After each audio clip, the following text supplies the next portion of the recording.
Nuevamente quiero darle gracias al Señor por esta gran oportunidad de escuchar su palabra. Y bueno, invito, antes de empezar la clase, vamos a repasar un poco el texto que lo tenemos como central. Está en Filipenses capítulo 2, versículos 3 y 4. Vamos a esperar que esté activo, pero pueden ir buscando en Filipenses capítulo 2, versículos 3 y 4. Vamos a concluir, si el Señor lo permite, la lección de este capítulo 20, que es fin del tercer viaje misionero. Hemos visto cómo el Señor ha protegido, bendecido, enseñado, cuidado al apóstol, y sabemos pues que aquí hay muchos principios bíblicos que nos pueden acompañar para nosotros seguir sirviendo al Señor. Entonces vamos a tener el texto.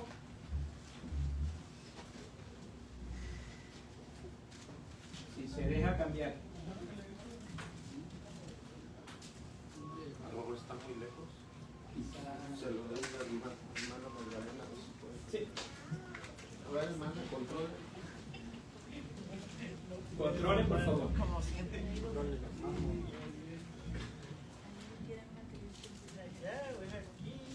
Ok, ya apareció por fin.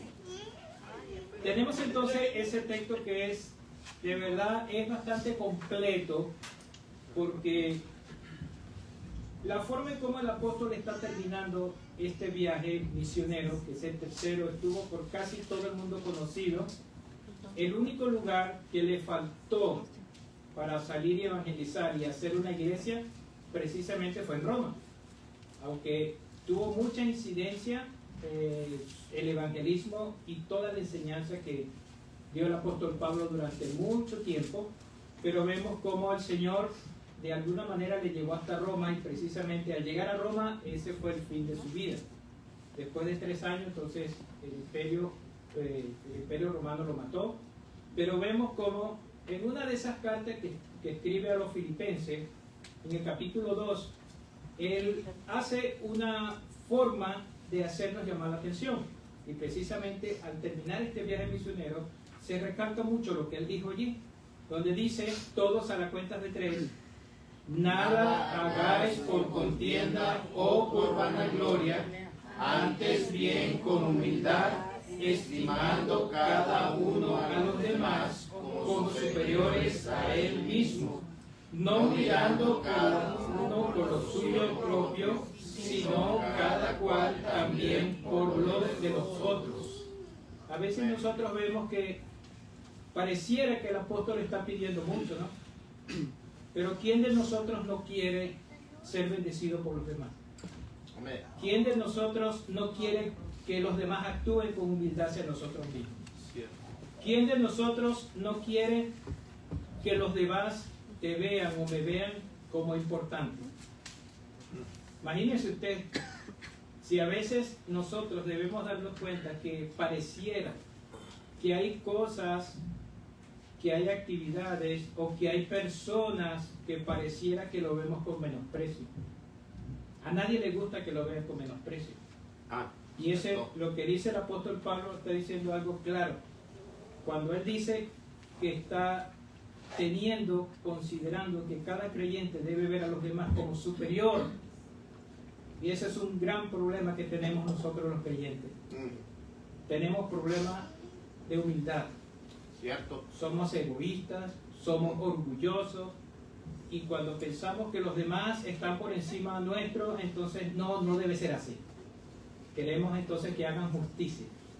Entonces todo esto lo encierra el apóstol Pablo allí en esta carta a los filipenses, y todo lo que él pasó en este tercer viaje misionero. Dese cuenta, si empezamos a enumerar cuántas veces fue detenido, cuántas veces fue golpeado por maderas, por piedras, cuántas veces incluso tuvieron que tirarlo por la cerca de una casa o de una fortaleza o algo así para salvar su vida. Entonces nos damos cuenta que todas las cosas que pasó el apóstol Pablo, si nosotros la pasáramos, si cada uno de los que estamos aquí hubiéramos pasado una de esas cosas, quizás no estaríamos en esta iglesia. Buscáramos maneras de salir para otro lado, huyendo de las cosas que el apóstol Pablo estaba pasando. ¿Cuántas veces fue latigado, golpeado, señalado, injuriado, murmurado? Y vemos como que el apóstol Pablo pareciera que eso como que no le hizo mucho, ¿no? Porque más bien él siguió su camino sirviendo al Señor. Y precisamente en este capítulo 20 es un pasaje muy importante. Nosotros vimos al principio, se puede pasar, lo que corresponde a lo que es como él estuvo, uno de los pasos importantísimos, puede poner los 4 aspectos.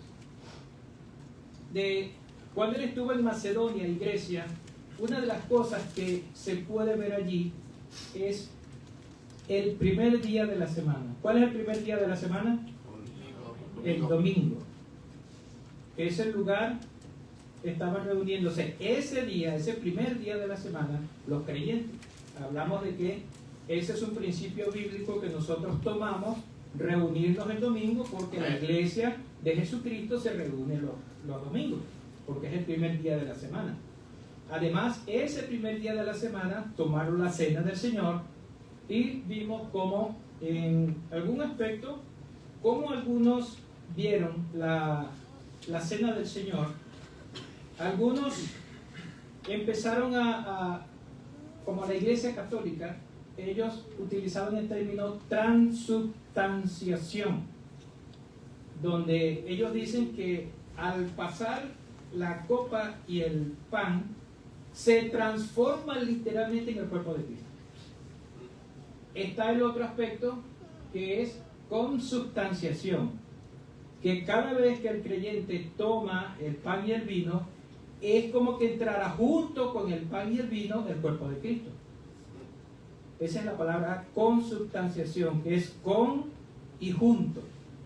Entonces, la pregunta sería, ¿cuántas veces Jesucristo tiene que ser sacrificado para perdón de pecado? Como la misma palabra de Dios dice que una sola vez murió el justo por los injustos. Y está la otra frase que es, algunos toman la presencia de lo que es la copa y el pan como algo místico. Es como que cuando se está haciendo ese evento, en ese momento llena el lugar y a los creyentes la presencia de Cristo. La pregunta sería, ¿será que Cristo se queda en la iglesia cuando vamos a la casa? ¿O durante la semana Jesucristo está en el cielo viendo qué hacemos nosotros? ¿Dios no está en todas partes? Amén. ¿Y el Espíritu Santo no está en nosotros? Amén. Y si está en nosotros, ¿por qué necesitamos a un Dios que esté lejos? Solo cuando vamos a tomar la cena del Señor. Y lo principal, como enseñó el apóstol Pablo en 1 Corintios, es que es una conmemoración. No es solo un recordatorio, es algo sumamente importante. Así es. Cada uno de nosotros tiene familias, pero yo les aseguro que hay algunos que son más importantes para nosotros. ¿Verdad que sí? Las personas que usted tiene mucho tiempo que no ve, mientras no ocurra algo que lo relacione con él, usted no lo recuerda. ¿Verdad que sí? Pero con sus hijos, que los ve a cada rato, o con el esposo o la esposa, que la ve a cada rato. Pero mire, yo puedo estar muy molesto con mi esposa y usted puede estar molesto con su esposo o su esposa, pero cuando le pasa algo a su pareja, no se preocupa. Así es. Eso, a eso se refiere entonces la palabra de Dios en cuanto a lo que es que ese recordatorio debe ser tan importante para nosotros, porque la muerte de Cristo y la resurrección de Cristo es mucho más importante que cualquier cosa que la gente pueda entender o hablar. Así como para nosotros es sumamente importante la familia, los hijos, la esposa, la casa, para nosotros como creyentes lo más importante no es la religión como tal. Así es. Sino lo que Jesucristo debe ser para nosotros en nuestra vida. Un Amén. Salvador que dio su vida y que resucitó para que nosotros tengamos vida eterna. Amén. a través de la sangre y el sacrificio de Cristo. Entonces, a eso se refiere todo lo que es la cena del Señor. No es simple recordatorio, pero tampoco el vino y el pan se transforman en el cuerpo de Cristo, porque no, ya el Señor ya sufrió, murió y resucitó.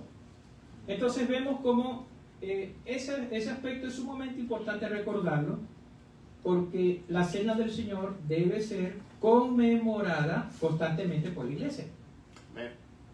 Y cuando digo constantemente, no puede ser que sea todos los domingos o cada vez que haya servicio. Simplemente tiene que haber un orden donde la iglesia disponga un día al mes o al año. O sea, simplemente va a colocar una forma en que va a recordar ese sacrificio de Cristo, se va a preparar, tienen que seguir bautizando creyentes, pero también el creyente tiene que prepararse constantemente, porque la palabra de Dios sigue diciendo que cuando tomamos las cenas del Señor indignamente nos metemos en problemas. Así es. Lo que quiere decir es que no es que vamos a dejar de tomar la cena del Señor, sino todo lo contrario, prepararnos constantemente para que el Señor vea en nosotros el deseo de servirle a Él, de cuidar, de vivir una vida en santidad constantemente. Entonces, bueno, eso es un tema que nosotros podemos seguir ampliando. Pero entonces vemos lo siguiente.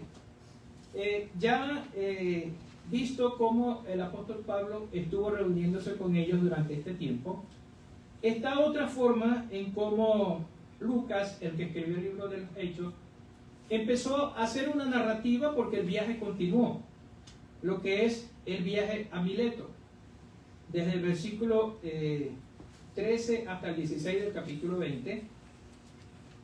Podemos llegar allí, vamos a ver.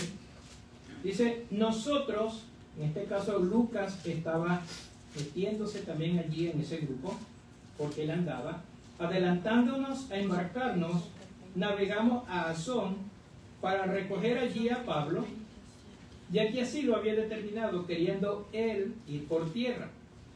Cuando se reunió con nosotros en Asón, tomándole a bordo, vinimos a Mitilene. Navegando de allí, al día siguiente llegamos delante de Quío, y al otro día tomamos puerto en Samos, y habiendo hecho escala en Trogilio, al día siguiente llegamos a Mileto. Dese cuenta que lo que está haciendo aquí es una narrativa que pudiéramos ver algo sencillo. Hoy, quizás, por la forma de transporte público que hay, se pudiera hacer en horas. Pero imagínense en aquella época donde lo más rápido para ir por tierra era una carreta. Y aún así tomaba su tiempo. Quiere decir que el apóstol Pablo tenía que caminar 32 kilómetros. 32 kilómetros. Aproximadamente, ¿cuánto sería? 26 millas. Aproximadamente. Camina usted hoy 26 millas. Se dará cuenta que no es muy fácil de hacer. Y él lo hizo así, él mandó a un grupo en barco y él se le hizo más fácil porque estaba saludando y viendo a otros hermanos en el camino mientras tanto. Él tenía que llegar también a este lugar de Mileto y él prefirió caminar porque él fue desde Troas hasta Asón. En el caso de llegar a Asón, que era otra ciudad, él partió rumbo a Mileto, justo donde tenía que encontrarse con el equipo. Aquí esto es un simple resumen, no hay que hacer una exégesis, porque simplemente está diciendo las diferentes ciudades. Lo que quiere decir que simplemente fue un paso, no se quedó en ninguna de ellas, no estuvo predicando, simplemente empezaron a encontrarse allí. Pero, ¿qué lo llevó a Mileto? En la siguiente parte del capítulo podemos ver que allí Pablo estaba tomando un lugar donde quería, de modo que la gente, los líderes de la iglesia y los hermanos a quienes él había dejado establecido, pudieran tener una reunión con él. Dice que enviando pues desde Mileto a Éfeso, hizo llamar a los ancianos de la iglesia. Versículo 17. Entonces allí él hizo una invitación. Podemos ver siguiente, hizo una invitación. ¿Por qué? Porque se estaba preparando para despedirse de todo ese grupo. Es una conmovedora despedida. Si ustedes han leído este capítulo, se van a dar cuenta que a pesar de que es un gran líder con mucha gente que le amaba, él necesitaba despedirse. No sé cómo hicieron ustedes para cuando vinieron a este lugar, a esta ciudad, a este país. Pero yo me imagino que los que tuvieron que salir de su país les pasó como a nosotros. Despedirse. Y una de las cosas que nos pone a pensar esta reunión que estaba haciendo Pablo, esa es como cuando alguien sabe que se va a morir. Realmente, ¿qué hace una persona que sabe que se va a morir o que no va a ver a alguien por mucho tiempo? O no lo va a ver más. Trata de ¿qué? De dejar en su mente diferentes instrucciones para que la persona entienda cómo se siente el que está hablando y qué quiere que el que esté hablando los demás hagan. Imagínense usted, yo recuerdo, muy lamentable para mí, cuando mi mamá estaba grave, estaba muriendo, y recuerdo siempre las palabras que ella me estaba diciendo, cuídate, sirve al Señor, cuida a tu familia, y esa fue una de las últimas frases que me dijo. Me dijo de verdad que ella estaba orgullosa de las cosas que habíamos alcanzado, amaba a mi familia, y eso yo sé que nunca lo voy a olvidar. Y yo estoy seguro que quizás a alguno de ustedes que le ha pasado eso, quizás la persona no vaya a morir, pero sí sabe que usted no lo va a ver por mucho tiempo o quizás nunca más. Pero son frases que quedan marcadas. De esa misma manera, el apóstol Pablo quiso hacer con estos líderes. Imagínense usted el amor que tenía el apóstol Pablo por esas iglesias, por esos hombres, por esas mujeres que habían creído en Cristo. Póngase a pensar, ¿qué le diría usted a la persona a quienes usted ama? Hoy en día, ¿qué le diría? ¿Qué consejo le daría? ¿Verdad que usted no le diría cualquier cosa? Bueno, siéntate, vamos a charlar, vamos a hablar del clima. No. ¿Qué le dirían ustedes? A sus hijos, por ejemplo, que se van a casar, que se casan, ¿verdad? ¿Qué le diría una madre o un padre a su hijo que se casa? Que se va a ir de casa, que va a tener su hogar propio. ¿Qué le diría? Sabemos que en cualquier momento se pueden ver, pero usted no le diría cualquier tontería, ¿verdad? Usted le diría lo más importante, lo que quiere que recuerden. Entonces, por eso esta parte se llama la conmovedora despedida. Porque lo que dice allí, versículos 17 a 38, yo les invito a que lo lean. Mediten muy bien. Es un discurso que dio el apóstol Pablo. Y esa invitación fue para todos los pastores y líderes. Y él los llamó. Simplemente se puso en un lugar, en una ciudad donde todos podían concurrir. Es decir, es cerca de las diferentes iglesias que estaban funcionando. Por eso escogió Mileto. Y una de las cosas que yo pude ver aquí es que el apóstol Pablo mostró ser un verdadero líder. Había un verdadero liderazgo, porque cuando Pablo hizo el llamado, podemos seguir leyendo, todos acudieron. Entendieron que lo que iba a hacer Pablo era importante. Yo sé que muchas iglesias tienen hombres que el liderazgo es muy bueno. Pero a veces ese liderazgo, la forma en cómo lideran la iglesia no es la mejor. Pero su forma de ser es llamativo. Porque hay líderes malos que dirigen a la iglesia a ciertas cosas que no son correctas. Hay gente muy buena para dirigir, pero lo están haciendo para hacer que la iglesia caiga. Hay un dicho que estuve escuchando en alguna ocasión, donde se dice que en la iglesia Jesucristo es el mejor líder que hay en el universo. pero con malos alumnos, porque casi nunca hacen lo que tienen que hacer como debe ser. En cambio, el diablo es el peor líder del universo, pero con mucha gente que lo sigue y hace totalmente lo que él quiere hacer. A veces ocurre eso mismo en las iglesias. A veces pensamos que gente que está liderizando las iglesias, como actúan de una manera tan liviana, es como que es más fácil servirles y seguirles, ¿verdad? Porque son líderes que no están llamando la atención de la gente como debe ser. A veces el liderazgo de las iglesias, ellos lo hacen de una manera política. ¿Qué significa de hacerlo de una manera política? Que la gente no se moleste. No utilizar términos duros, sino disfrazarlo, que se le llame la atención, pero que no les duela. Pero, qué difícil, hermano. Qué difícil a veces ver iglesias así, que tienen tanta gente porque su líder permite muchas cosas. En cambio, podemos recordar grandes líderes, a Juan el Bautista, decirle en su propia cara al rey: tú estás actuando como una zorra. Estás actuando astutamente, pero ¿para qué? Para pervertir todo. Estás actuando de una manera de solo tener beneficios propios. Eso se lo dijo Juan el Bautista al rey. Algunos pastores tienen cierto miedo de decir algunas cosas del púlpito, porque temen que la gente se vaya. Y yo sé que no es fácil. Qué difícil es cuando tienes que decir cuando algo está mal.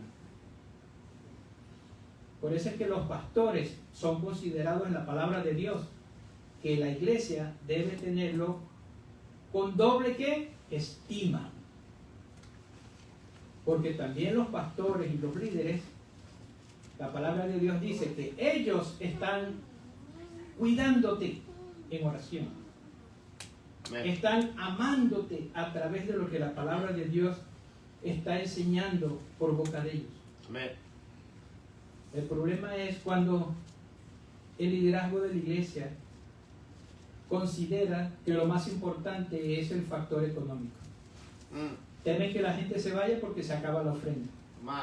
Por eso es que hay muchos líderes que son, su corazón y su mente y su enseñanza es mala, pero tienen tanta carisma que la gente quiere seguirlos escuchando.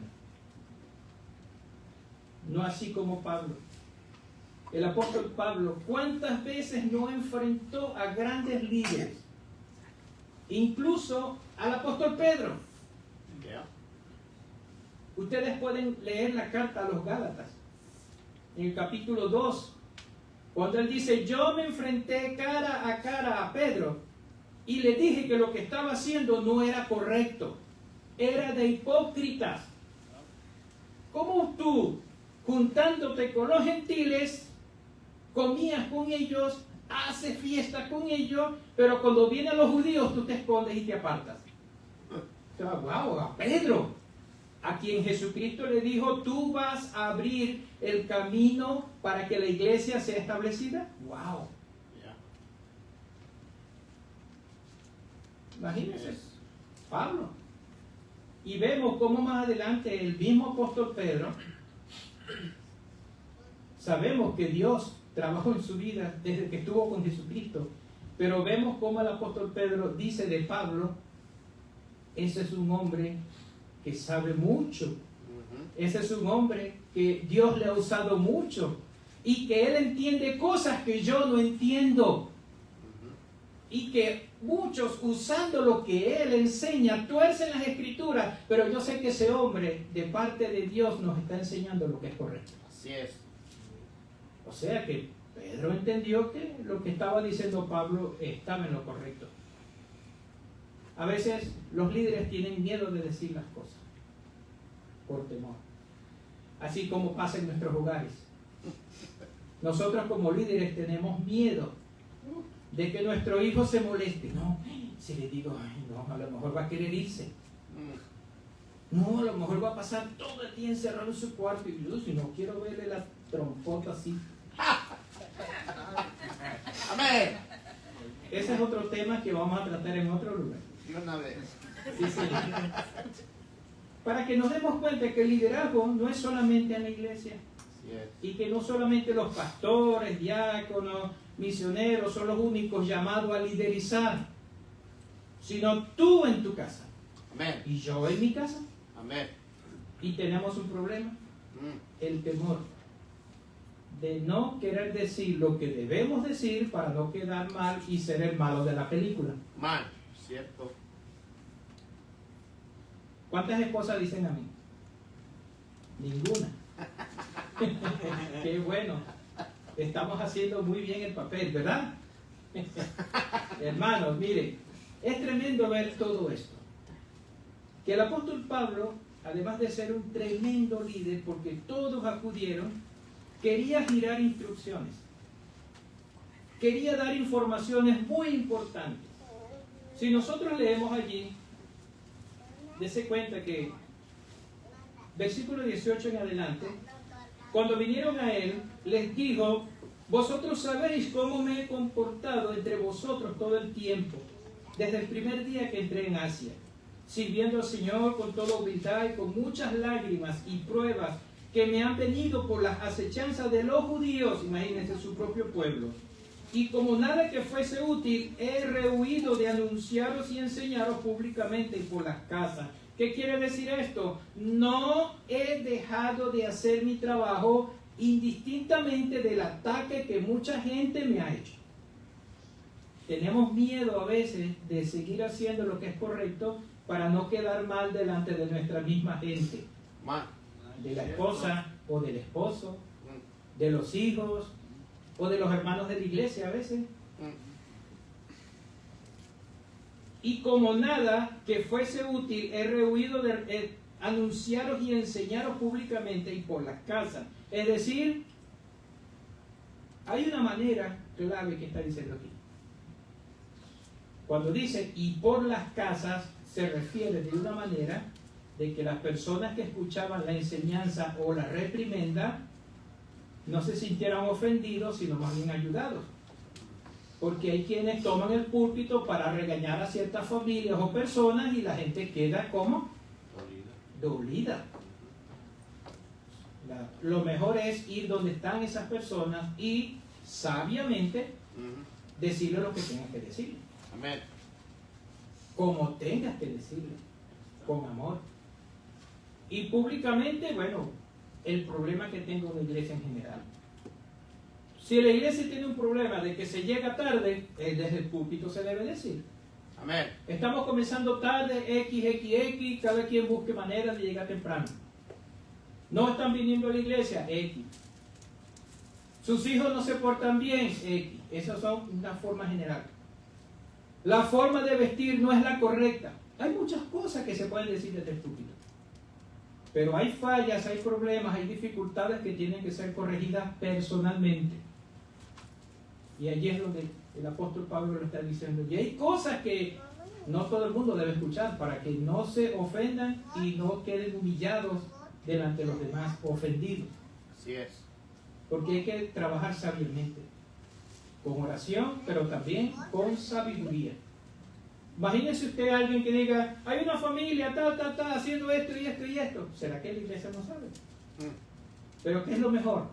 Ir donde esa familia Así es. Amén. y tratar esos problemas.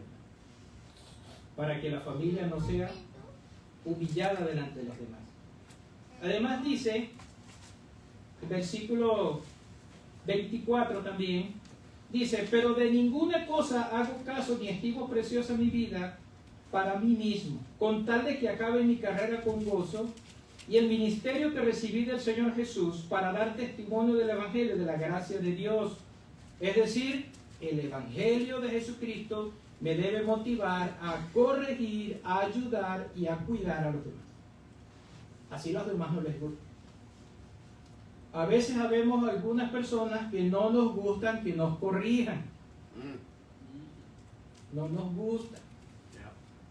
Pensamos que nos las sabemos todas. Mm. Man. Pensamos que somos los únicos que sabemos hacer eso. Así es. pensamos que lo que hacemos vale la pena que lo aplauden. Amén. Pero lo que sí vale la pena es que el Evangelio de Cristo sea glorificado. Amén. No lo que nosotros pensamos. Así es, amén. Pasamos una escoba, barremos, recogemos basura y queremos que nos aplauden. ¿Y cómo dice la palabra de Dios? Siervo inútil. Así es, amén. Si estás haciendo lo que te toca hacer. Ya. ¿Queremos que la familia nos aplauda porque llevamos comida a la casa? ¿No es mi trabajo? Amén. Amén. ¿Queremos que nos aplaudan porque lavamos la ropa? Mm. ¿Queremos que nos aplaudan porque los trastes están limpios? ¿No es mi trabajo? ¿No es el trabajo de la familia? Así es. Y así mismo pasa con la iglesia, que hacemos algo y queremos que nos exalten. Ya. Así pasa. Pero ¿qué pasó con Pablo? Ese pobre hombre, digo pobre por todo lo que sufrió. Él no quería aplauso. Él quería que el nombre de Jesucristo fuera glorificado. Mire, viene la parte de esa exhortación, desde el versículo 18 hasta el 35. Yo les invito a que lo puedan leer. Pablo les hizo recordar el carácter de su propio ministerio. ¿Y cuál fue el carácter del ministerio de Pablo? Humildad y pruebas. ¿Cuántos de nosotros estamos pasando por pruebas? Quizás todos. Pero ¿cuántos de nosotros actuamos con humildad?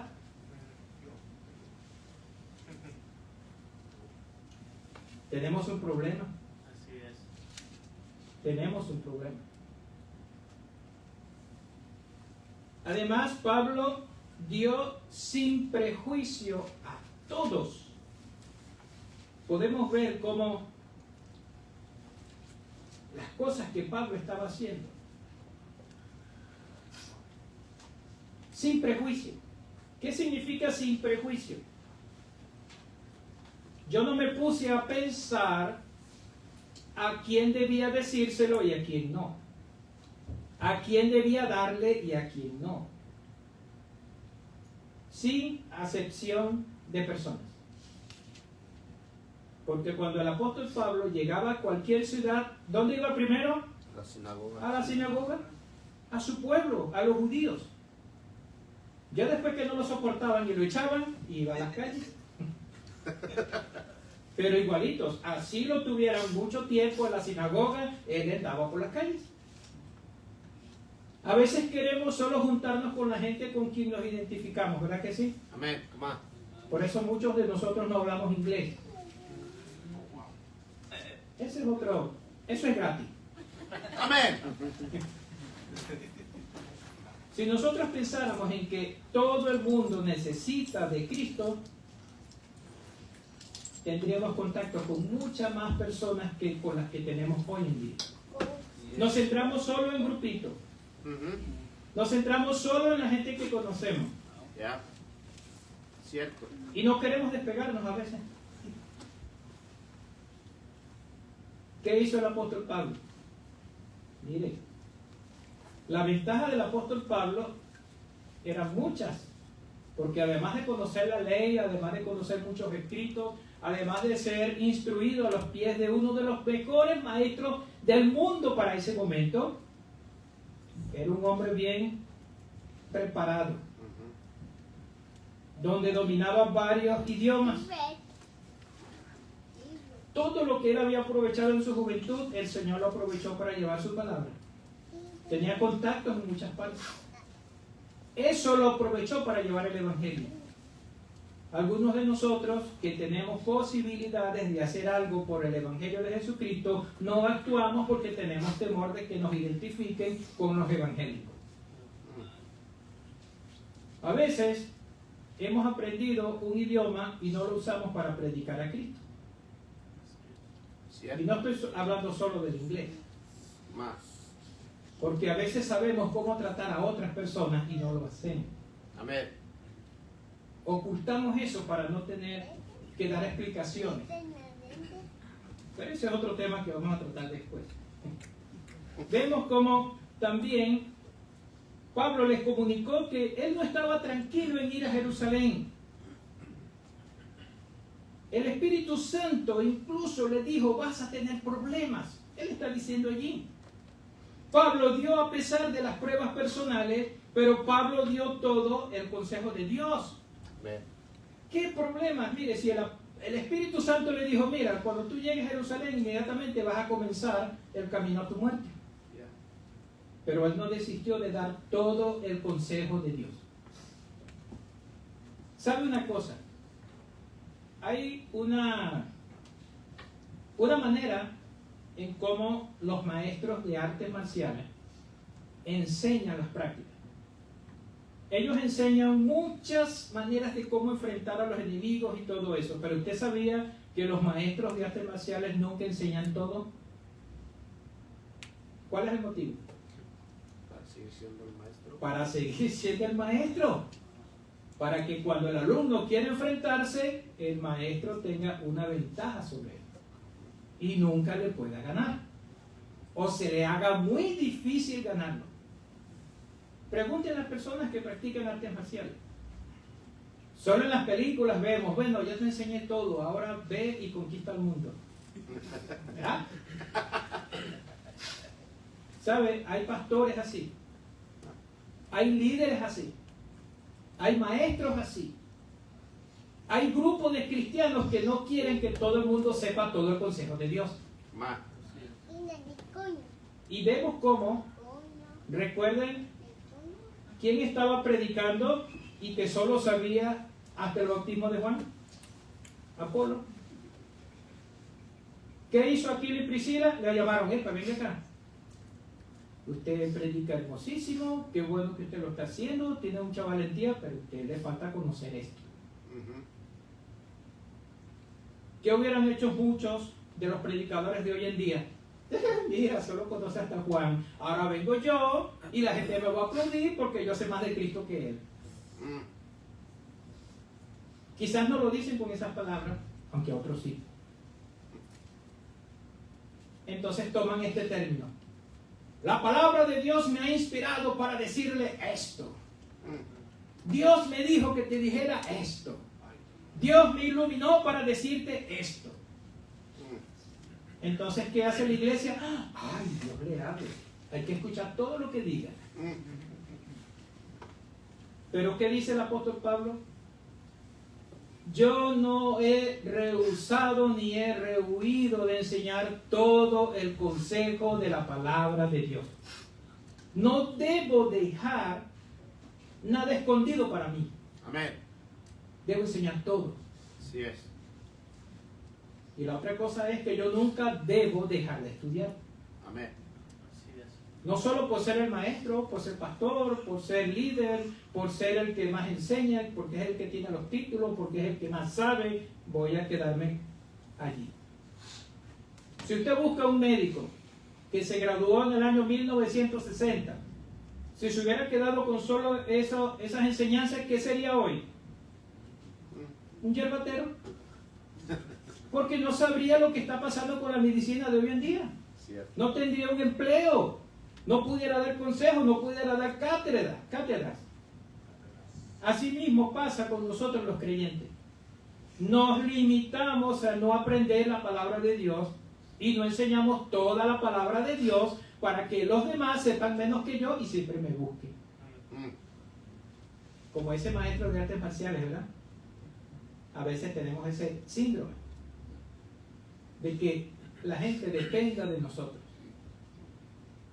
Ese es otro tema, no quiero hablar más. Pero sí, sería bueno, hermanos, recordar que todo lo que estaba diciendo el apóstol Pablo es tremendo para la iglesia de hoy. Así es. Vean esa despedida, lean. ¿Qué pasó allí? Pablo encomendó a los hermanos a la gracia de Dios. Es decir, miren, ustedes son los líderes. Ustedes son las personas que Dios ha escogido. Ustedes han pasado por mis manos y yo les he ayudado a que ustedes aprendan a aprender. Es decir, ustedes tienen las herramientas para seguir creciendo en las cosas de Dios. Y eso es lo que tiene que hacer cada líder, cada maestro, cada pastor, cada misionero. Amén. Que las personas que tienen a su cargo les da las herramientas ¿para qué? Para que pueda aprender. ¿Cómo dice el dicho? No le dejes el pescado Enséñalo a pescar. Para que no se conforme con un solo pescado. Si sepa en la pesca, sepa hacer la pesca para que cuando tenga hambre siempre tenga cómo comer. Amén.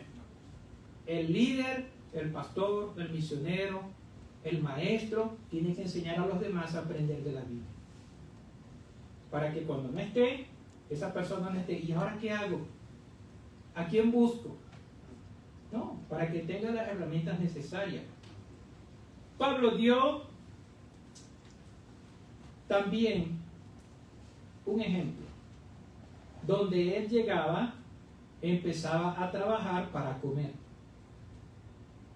¿Qué hacen los pastores, líderes y misioneros y muchos maestros? Aquí estoy yo. La Biblia dice que el que trabaja del Evangelio, viva del Evangelio. O sea, deme. ¿Qué hizo el apóstol Pablo cuando llegaba en cada ciudad? Empezaba a hacer tiendas. Empezaba a hacer trabajo. Él dice, mira, yo hice con mis manos muchas cosas para no ser un peso a los demás. Y más bien con eso ayudaba de dos maneras. Podía darle a otro y también le daba el ejemplo. Hoy muchos no quieren trabajar. Hay muchos no quieren iniciar una iglesia. Porque sabe, comenzar una iglesia desde cero es mucho tiempo, mucho trabajo, muchos problemas. Tiene que invertir mucho. Amén. Más bien quieren llegar a una iglesia grande donde la iglesia invierta en ellos. Cierto. ¿Qué hizo el apóstol Pablo? No fue una carga económica. Produjo. Ojo. Pero cuando el líder, maestro, pastor o misionero está trabajando con la iglesia tiene que responder también. Porque la iglesia no es solo dame, dame. La iglesia tiene que tener en doble estima a quien está cuidándola, a quien está enseñando, a quien está dirigiendo. Y sí se puede aplicar entonces literalmente que el que vive para el Evangelio también dependa del Evangelio. La iglesia tiene que dar a sus líderes para que mientras menos dependa de un trabajo, más tiempo va a tener para la iglesia. Así es. Un pastor no puede dejar su trabajo si la iglesia no lo mantiene. Amén. Porque la preocupación de la familia va a estar por encima de la preocupación de enseñar. Amén. Entonces es un equilibrio. Usted quiere una iglesia con un pastor a tiempo completo, deje que ese pastor ya no dependa de otro, parte económica. Así es. Atiéndalo. Entonces podemos ver cómo los últimos versículos para terminar. El apóstol Pablo oró con ellos.